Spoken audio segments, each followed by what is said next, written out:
இந்த சிங்கள ராணுவமும் இந்த சிங்கள வெறிநாய்களுடைய வெறியாட்டமும் அந்த ஓநாய்களுடைய களியாட்டமும் அந்த மயானத்தில் அவர்கள் ஆடிய ஆட்டம் தமிழர்கள் மீது கொண்ட காட்டத்தை இதை விட சர்வதேச உலகமே இதை தெரிந்து கொள்ள வேண்டும்.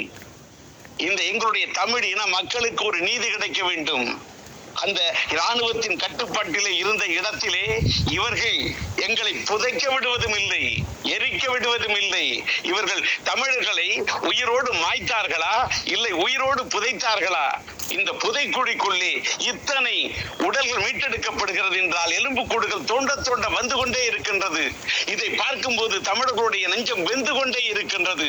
மயானத்திலே பிணங்கள் எரிக்கப்பட்டால் அதுதான் வெந்து கொண்டிருக்கும்.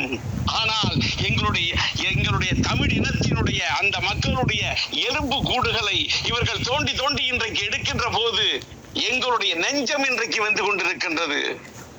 வயிறு எரிந்து கொண்டிருக்கிறது, பற்றி எரிந்து கொண்டிருக்கின்றது.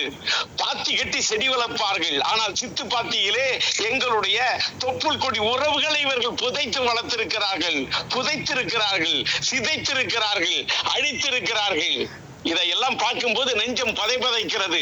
ஆக பயங்கரவாதிகள் தமிழர்களா, இல்லை இந்த சிங்கள ராணுவமா, இந்த சிங்கள இனமா? எங்கள் இனத்தின் மீது கொண்ட பகை, அந்த பகையின் காரணமாக இந்த அளவுக்கு என்ன அநியாயம்! செம்மணியிலே நடந்த இந்த சம்பவத்தை பார்க்கும் போது அந்த அகழ்வாராய்ச்சியிலே தோண்டி எடுக்கப்பட்ட எலும்புக்கூடுகள் யார் எண்ணி பார்க்கிறேன். சேயை கட்டி அணைத்த வண்ணம் ஒரு தாயை கண்டெடுத்திருக்கிறார்கள்.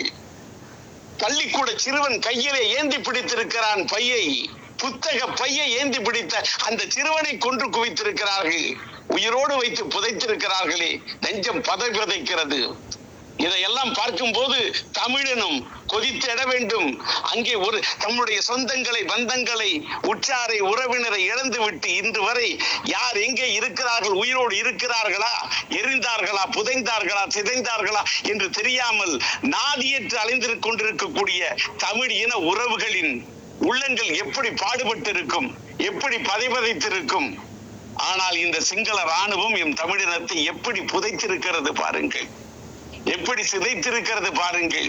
இதையெல்லாம் பார்க்கும்போது சர்வதேச அளவிலே இந்த மக்களுக்கு, என்னுடைய தமிழ் இனத்துக்கு, ஈழத்து மக்களுக்கு ஒரு நீதி கிடைக்க வேண்டும். அந்த நீதிக்காக தமிழர்கள் ஒவ்வொருவரும் எங்களுடைய தொப்புள் கொடி பந்தங்களுக்காக நாங்கள் குரல் கொடுத்து கொண்டே இருப்போம்.